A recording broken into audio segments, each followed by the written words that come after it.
start by taking you through the biggest global stories this morning, and you have President-elect Donald Trump. He has threatened 100% tariffs on BRIC nations, which is the Brazil, Russia, India and China, and others, if they act to undermine the US dollar.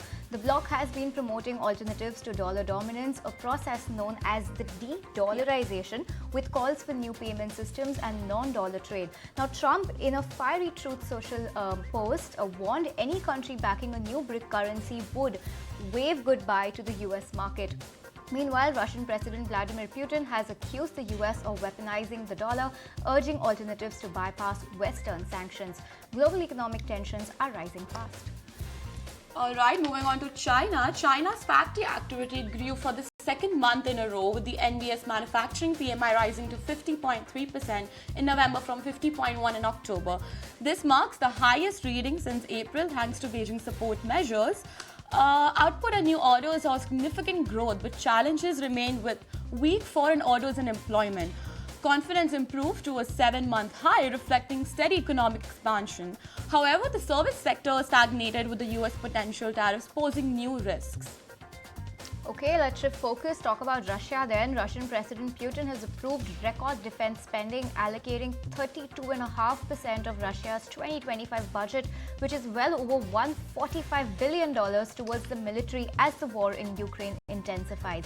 Meanwhile, new European Union leaders Antonio Costa and Kaja Kallas visit Kyiv, pledging unwavering support amid concerns over shifting US priorities under President Trump. Alright, moving on to Ukraine. Ukrainian President Zelensky is urging US President Biden to rally support for Ukraine's NATO membership. As the members meet in Brussels this week, the move comes as Russia makes battlefield gains and Ukraine approaches the 3-year mark of the invasion.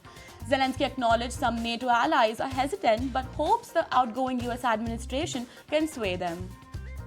Well, shifting focus to some corporate action, Stellantis CEO Carlos Tavares has resigned effective immediately. This comes just 2 months after a profit warning, with the company's value plummeting 40% this year.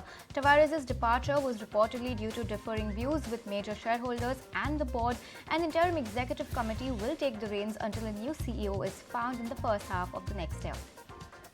Alright, protests erupt in Georgia over suspended EU talks, leaving 44 injured. In the capital, thousands clashed with police using water cannons and tear gas as tensions escalated. An effigy of ruling party founder was burned. Officials say 27 protesters, 16 officers and 1 journalist were hospitalized.